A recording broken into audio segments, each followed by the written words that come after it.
Selamat pagi, Om Swastiastu. Assalamualaikum warahmatullahi wabarakatuh. Salam sejahtera, Shalom Namo Buddhaya. Perkenalkan nama saya Nurse Iwayan Edi Sanjana, Eskep Mkep dengan nomor induk dosen nasional 0822059402. Saya merupakan dosen keperawatan bidang ilmu keperawatan gawat darurat pada program studi Sarjana Keperawatan Fakultas Kesehatan Institut Teknologi dan Kesehatan Bali. Nah, pada kesempatan yang berbahagia ini, perkenankan saya untuk menyampaikan video pernyataan diri dosen untuk unjuk kinerja Tridharma Perguruan Tinggi sebagai salah satu syarat pengajuan portofolio sertifikasi dosen tahun 2025 pada bidang pengajaran. Nah, adapun mata kuliah yang akan saya sampaikan pada kesempatan ini yaitu mata kuliah keperawatan gawat darurat dengan kode mata kuliah C1.6.140. Nah, mata kuliah ini nantinya bahkan berisikan bagaimana sih seorang perawat itu dapat memberikan asuhan keperawatan itu pada kondisi yang mengancam nyawa ya dengan tujuan mencegah kecacatan dan kematian. Nah, adapun mata kuliah ini dibebani studi sebanyak 4 SKS yang terdiri dari 3 SKS teori dan 1 SKS praktik. Nah, mata kuliah ini merupakan mata kuliah wajib ya bidang ilmu keperawatan di mana dalam syarat khusus mengambil mata kuliah ini yaitu mahasiswa telah melalui mata kuliah keperawatan klinik sebelumnya. Nah, mata kuliah ini diambil oleh mahasiswa pada semester 6 atau pada tingkat 3. Nah, secara umum, mata kuliah ini memiliki 6 capaian pembelajaran lulusan atau 6 CPL yang diturunkan menjadi 8 capaian pembelajaran yang dibebankan ke mata kuliah ini. Dari 8 capaian CPMK tersebut, mata kuliah ini memiliki 8 sub CPMK dengan 9 buah bahan kajian secara umum. Nah, mata kuliah ini dirancang sebanyak 16 kali pertemuan, di mana 14 kali pertemuannya merupakan tatap muka dan 2 kali pertemuan yang merupakan ujian, baik itu ujian tengah semester maupun ujian akhir semester. Nah, di mana dalam penyampaian mata kuliah ini menggunakan pendekatan pembelajaran dengan metode DIA atau Delivery, Interaction, dan Assessment. Nah, pada kesempatan yang berbahagia ini, saya berkesempatan menyampaikan micro teaching pada pertemuan kedua, di mana pertemuan kedua tersebut merupakan eh, penjabaran dari sub CPMK 2, yang di mana sub CPMK 2 itu yaitu mahasiswa mampu menerapkan bagaimana proses keperawatan pada pasien di area keperawatan gawat darurat. Di mana capaian pembelajaran setelah mahasiswa nanti mengikuti mata kuliah ini atau pertemuan ini diharapkan mahasiswa mampu memahami proses keperawatan gawat darurat yang meliputi pengkajian primer dan sekunder atau yang disebut dengan primary dan secondary survey. Di mana pada pertemuan kali ini akan dilakukan dengan metode ceramah atau diskusi, dilakukan dengan self-direct learning oleh mahasiswa dan problem-based learning yang didiskusikan bersama dengan mahasiswa.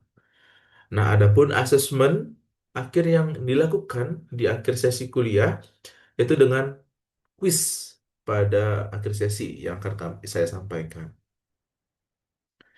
Nah, adapun bahan ajar yang digunakan pada pertemuan kali ini, yaitu ada dua ya mata atau bahan ajar pustaka utama yang merupakan karya saya, ya hasil dari riset saya yang saya sampaikan dan diseminasikan juga dalam bentuk buku chapter atau book chapter. Yang pertama berjudul Keperawatan Gawat Darurat. Nah, di sini merangkum bagaimana sih konsep dari proses asuhan keperawatan gawat darurat itu sesuai dengan pertemuan kali ini. Dan yang kedua, tata laksana kedaruratan anak. Dan di mana dalam buku ini juga berisikan bagaimana sih algoritma nanti melakukan primary dan secondary survey yang akan saya sampaikan kepada mahasiswa. Nah, pustaka pendukung ya dalam pertemuan kali ini juga saya menggunakan dua dari hasil riset saya. Yang pertama itu bagaimana nanti mahasiswa memahami juga dalam pelaksanaan primary dan secondary survey itu eh, dilakukan di rumah sakit dan memungkinkan oleh pasien itu datang diantar oleh ambulans, ya. Dan yang kedua, apa sih kompetensi yang harus dimiliki nih oleh seorang perawat nantinya, ya, untuk bisa memberikan pertolongan gawat darurat. Itu dari dua hasil riset saya yang telah terpublikasi pada Sinta 3 dan Sinta 2. Nah, adapun kegiatan pembelajaran nanti yang akan saya sampaikan pada em, video micro teaching selanjutnya, yaitu yang pertama pembukaan, di mana nanti saya membuka kelas, menyampaikan salam, doa, ya, kontrak perkuliahan pada saat itu, menjelaskan tujuan pembelajaran dari perkuliahan. Setelah itu dilanjutkan dengan apersepsi, di mana kegiatan ini untuk membangun fokus mahasiswa terhadap materi yang akan kita diskusikan pada saat itu. Dilanjutkan dengan menyampaikan materi inti dengan metode ceramah diskusi, dan di mana di dalamnya ada interaksi antara dosen dengan mahasiswa. Sejauh mana nih mahasiswa bisa menangkap materi yang telah diberikan oleh dosen atau saya sendiri nanti. Dan dilanjutkan dengan kuis di akhir sesi untuk mengevaluasi apakah mahasiswa telah memahami materi yang telah disampaikan pada pertemuan tersebut. Dan terakhir, setelah semua metode selesai, itu dilanjutkan dengan kontrak pertemuan selanjutnya atau penutup. Nah, di mana juga di sana akan menyampaikan salam penutup dan reinforcement positif kepada mahasiswa. Baik, sekian penjelasan secara singkat, ya, pernyataan diri saya dalam bidang pengajaran. Dan selanjutnya, selamat menyaksikan micro teaching. Terima kasih, selamat pagi, Om Santi Santi Santi Om. Assalamualaikum warahmatullahi wabarakatuh. Oke, baik. Selamat siang adik-adik. Bagaimana kabarnya hari ini?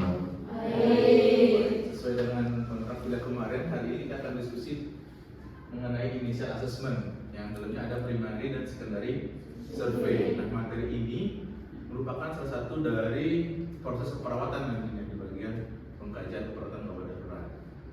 Nah, sebelum kita mulai, saya ingin absen dulu. Semuanya hadir? Ada yang tidak hadir? Tidak. Semuanya sehat? Sehat. Baik. Sebelum kita mulai perkuliahan, mari kita berdoa menurut dengan bacaan masing-masing, ya. Semoga apa yang kita pelajari pada siang hari ini nanti ke depannya bisa bermanfaat. Berdoa dan persilakan. Oke, diakhiri. Nah, pada siang hari ini kita akan diskusi, ya, dan nanti harapan akhirnya nanti kalian mampu nih memahami apa sih yang dimaksud dengan primary survey, dan yang kedua apa yang dimaksud dengan secondary survey atau pengkajian sekunder. Itu harapan terakhirnya nanti. Nah, untuk menyegarkan otak kita semua, ya, kalian sudah pernah baca materi ini? Sudah, ya? Sudah pernah LKS sebelumnya kan sudah ada materi ini yang harusnya kita pelajari sekarang. Nah, di sini ada sebuah gambar, ya, ada pasien dan ada dua petugas kesehatan, ya. Dari gambar ini apa yang kira-kira bisa kita tafsirkan, ya? Apa yang bisa dialami pasien, apa sih kondisi yang mengancam nyawa yang dialami oleh pasien, dan apa yang sedang dilakukan oleh petugas? Yuk, silakan. Ada yang bisa angkat tangan? Oke, silakan. Sekarang. Penurunan kesadaran. Penurunan kesadaran, baik. Apa lagi? Ada yang bisa membantu? Silakan. Kondisinya itu udah sirkulasinya terancam nyawa. Oke, mengancam nyawa di bagian apa? Sirkulasi. Sirkulasi. Nah, benar, ya. Bisa kita lihat dari pasien ini kemungkinan pasiennya sedang menurunkan kesadaran, di mana dia, ya, kemungkinan mengalami shock, karena di sini kita lihat petugas sedang mengukur tekanan darahnya dan sedang ada yang langsung memberikan resusitasi. Nah, untuk bisa menjawab apa yang tadi kita diskusikan ya, sebelum kita mulai, applause dulu ke teman yang tadi ya.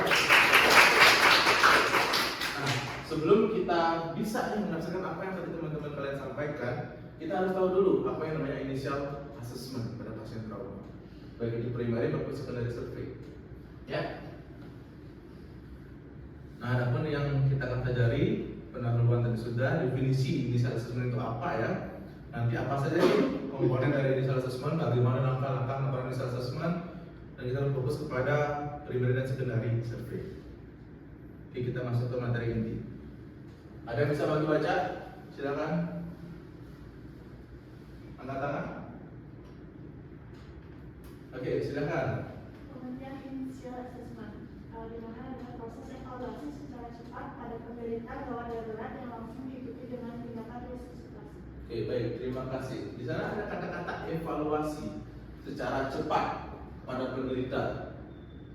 Ya, jadinya di sini selain ada pengkajian, selain ada assessment tentu saja, itu di sana langsung ada tindakan dengan tujuan menyelamatkan nyawa.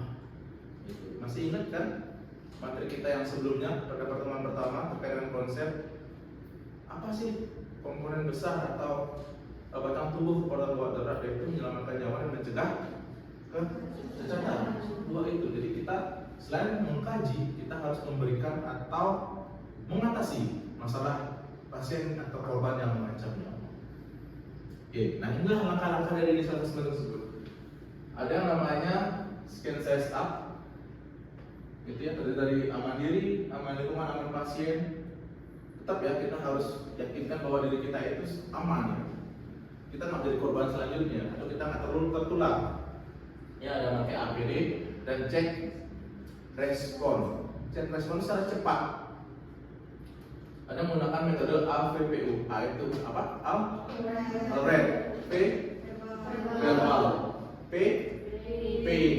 U unresponse. Kita cek pasiennya pada fase apa ini? Apakah pasiennya alert?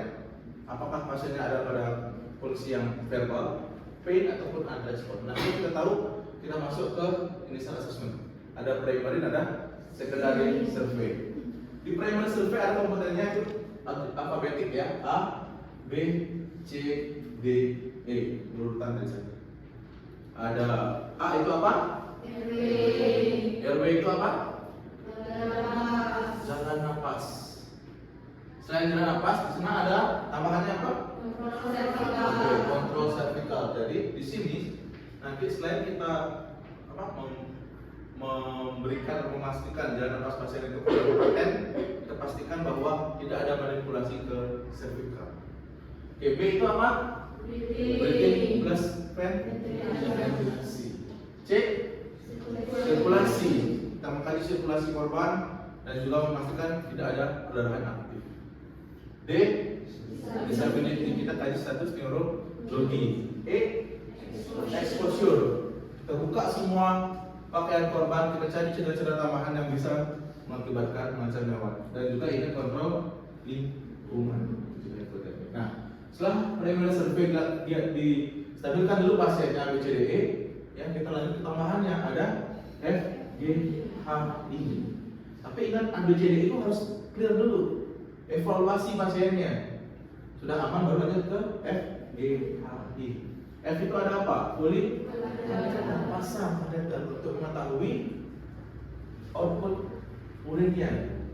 Apakah resusitasi kita berhasil atau tidak? Terus G, gastric itu pasang selang dari hidung ke perut, yang untuk obat, kumbah lambung jika tindakan operasi yang urgent. H, monitor dan pulse oximetry. Kaji apakah ada nih gangguan irama, pasang EKG, dan I terakhir di. Nah, setelah itu semuanya selesai primary survey dan tambahannya, kita namanya re-evaluasi. Kaji semuanya ulang, evaluasi semuanya ulang. Apakah semuanya dalam batas sudah teratasi atau belum? Kalau sudah, baru kita bisa lanjut ke secondary survey. Ini yang terakhir. Di sana komponennya ada anamnesa, ada attitude, pemeriksaan CCTV dan lain dokumentasi. Nah, itu semua harus kita cepat lakukan. Ya, oke. Sampai di sini ada yang ditanyakan? Silakan. Pada primary survey, pada bagian breathing, tanda-tanda apa yang perlu diwaspadai saat pemeriksaan? Oke, tanda-tanda bahaya pada saat breathing. Oke, sebelum saya jawab, ada yang ingin menjawab? Ada? Belum ada? Oke. Di slide belakang nanti ada tanda-tanda bahaya di breathing. Ya, itu baru tadi komponennya aja. Ya, untuk menjawab pertanyaan ini nanti kita akan masuk ke slide berikutnya. Oke, kita mulai dari A, airway plus control cervical. Ya, ingat pengkajiannya look, listen, and feel. Lihat apa? Ada nggak gerakan dada? Dengarkan. Ada nggak hembusan nafas? Rasakan. Ada nggak hembusan darahnya? Look and listen and feel. Yang pertama kita cari di sini adalah pasiennya bicara atau nggak IGD. Ya, kalau dari baru masuk pintu awal IGD kita lihat pasiennya itu adalah dia diam, tiduran, tidak ada pergerakan sama sekali. Nah, kita curiga bahaya pasiennya nih. Ya, tapi kalau pasiennya yang datang teriak-teriak, sakit, tolong. Nah, kita bisa pastikan bahwa jalan nafasnya itu paten. Ya, jadi kita pastikan jalan nafasnya bisa bicara atau nggak pasiennya. Kalau bisa terlihat kalau nggak, kemungkinan ada sumbatan jalan nafas. Ya, ada baik total maupun parsial. Nah, di sini apa yang kita lakukan? Ada namanya triple maneuver. Lebih jauh nanti akan dibahas di materi manajemen airway dan breathing. Ya, secara umum lakukan head tilt, chin lift kalau pasiennya non trauma, kalau pasiennya trauma dilakukan jauh thrust. Ya, tandanya apa? Snoring, yang morok dia, apalagi dia ke belakang, jauh thrust. Kalau gargling, suction. Ya, ini dia. Nah, ini dipastikan ya, pasang neck collar dan head stabilizer. Kenapa kita pasang itu? Curiga adanya trauma cervical dan ini. Ya. Oke, ini tadi jawabannya nih. Ya. Masalah di breathing apa dia? Ya. Ini. Ada 4 masalah breathing yang perlu kita waspadai. Tapi baru pasien masuk, setelah kita pastikan airway paten dengan manajemen airway tadi, kita kaji breathing. Gimana cara mengkaji breathing? Cek R yang paling mudah. Respiration rate-nya. Kalau respiration rate-nya tinggi, itu tanda bahaya. Yang pertama kita lakukan adalah berikan oksigen. Ingat, kaji langsung berikan tindakan. Kaji, berikan tindakan dan evaluasi. Kaji R-nya tinggi, berikan tindakan apa? Pemasangan. Yang dari sini tadi, ya. Usahakan kalau pasien trauma berikan non regulating max yang RNR bisa sampai 10-12 liter per menit. Berikan NRM pasiennya. Setelah kita berikan, kita kaji, evaluasi. Kalau masih tinggi RR-nya, berarti di sana ada penyulit breathing, ada sesuatu nih. Kajilah dengan IPPA, inspeksi, palpasi, perkusi, dan auskultasi. Apa yang kita cari? Nah, ini tanda-tanda ini yang tadi, yang pertanyaannya lagi. Ya. Ada namanya tension pneumothorax, ada namanya open pneumothorax, masih pneumothorax dan high chest. Itu 4 trauma dada yang mengancam nyawa. Semuanya punya tanda-tanda. Ya. Sesak, pernapasan asimetris, gitu ya. Kita perkusi personal. Nah, itu tanda-tanda pneumothorax. Nah, kita pastikan dia tension atau open. Kalau tension, sana berarti ada bendungan vena jugularis dan juga pergeseran pakaian ke arah yang sehat. Kalau dia open pneumothorax berarti ada suara saking jeskul. Nah, kalau kita dapat suara perkusi yang peka dan jejasnya banyak daerah dada, ya, disertai dengan pasien yang mengalami penurunan kesadaran, kita curiga mengalami hematotoraks. Tapi yang berbahaya adalah masif hematotoraks, di mana perdarahannya itu yang lebih dari 200 cc. Ya, per 2 jam. Ya. Nah, yang terakhir itu ada trial chest. Ketika kita palpasi, di sana ada gerakan terdengar krepitasi, dan juga ketika kita inspeksi itu ada yang namanya pernapasan paradoksal, di mana tidak balance dia, yang harusnya paru-parunya naik dia malah turun. Itu pernapasan palsu. Gitu ya. Nah ini yang kita kaji, jawab pertanyaan tadi. Kita lanjut. Nah ini tanda-tandanya ya. Ada blood chest, tension. Nah kita mau sirkulasi. Sirkulasi apa yang lakukan? Cek. Nah nadi, kontrol pendarahan. Jika pendarahan, kontrol pendarahan, hentikan. Evaluasi nilai nadi. Yang kita lakukan adalah nilai shock. Yang kita lakukan shock hemorrhagic. Nah, jika kita dapat tanda shock di mana nadi cepat dan lemah, akral dingin, apa yang kita lakukan? Resusitasi cairan. Ya, resusitasi cairannya. Stop sementara pendarahannya. Berikan cairan. Cairan apa? Cairan isotonik yang dihangatkan sejumlah 1000 cc. Double line, atau 2 jalur kanan kiri. Ya, kita mengingatkan. Nah, tapi sebelum kita memasangkan infus, ingat ambil sampel darah untuk bisa mengetahui nih status pasien seperti apa.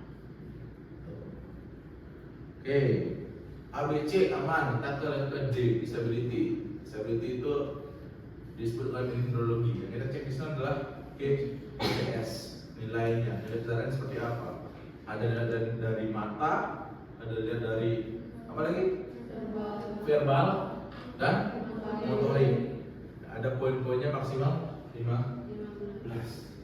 Tapi ingat, di GCS ini jika memang tidak bisa dikaji pasiennya, nilai GCS-nya tulis tidak terkaji, jangan nilainya 1. Itu akan beda nilai. Contoh, maaf ya,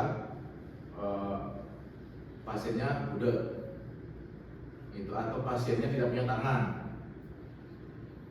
Ya, kalian ngecek motorik atau gerakan tangan, nggak bisa ya tulis tidak terkaji.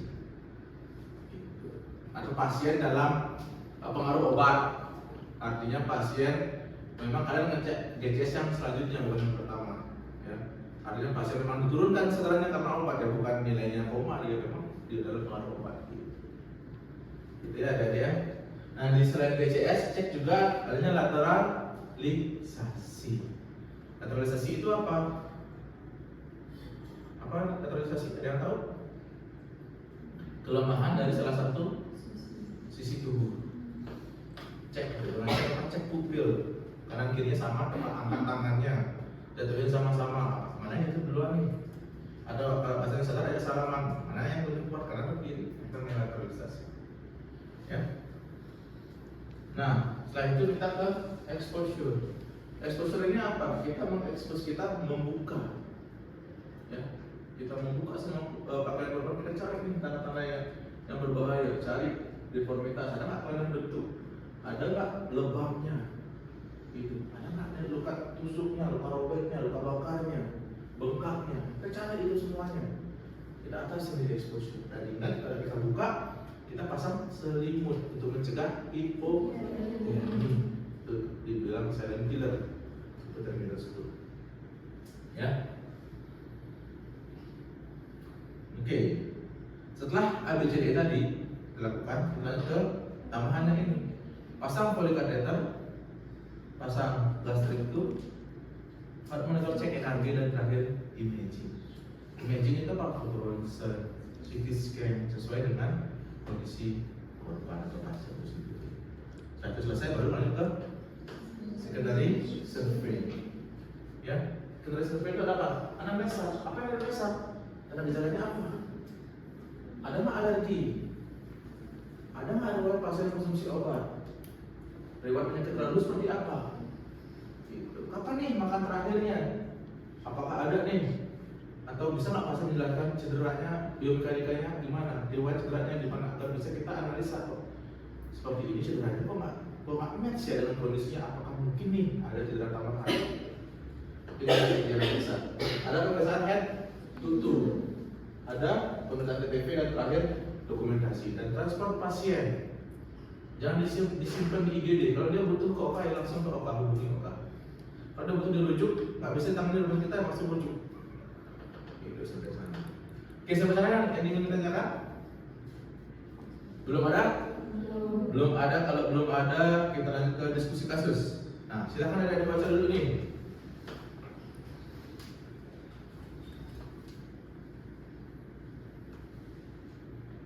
Sudah? Oke, dari sini. Nah, kuis 1. Ayo, yang bisa angkat tangan, apa indikasi awal adanya trauma toraks pada pasien termasuk kematian yang ada tadi? Angkat tangan, silakan. Yuk, silakan, Dinda. B. RR meningkat, corak paru menjauh, dinding badan kanan tidak simetris. Oke, ada pendapat lain? Setuju, B? Setuju. Oke, bagus. Nah, ini jawabannya. Ya, memang tanda-tanda trauma toraks, ya, pernapasan cepat. Ini dari asimetris, saluran nafas melemah dan hilang. Fokusi peka. Oke, kuis 2, silakan. Mungkin yang di belakang laki-laki, pojok kanan kiri silakan. Ada yang mencoba? Ayo. Sebelah sini, oke silakan.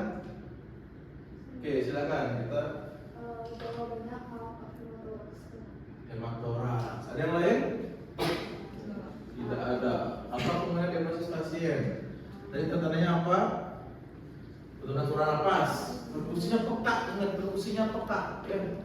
Danes. Itu bagus, luar biasa. Kita tepuk tangan dulu nih berdua kita. Oke, ini yang terakhir.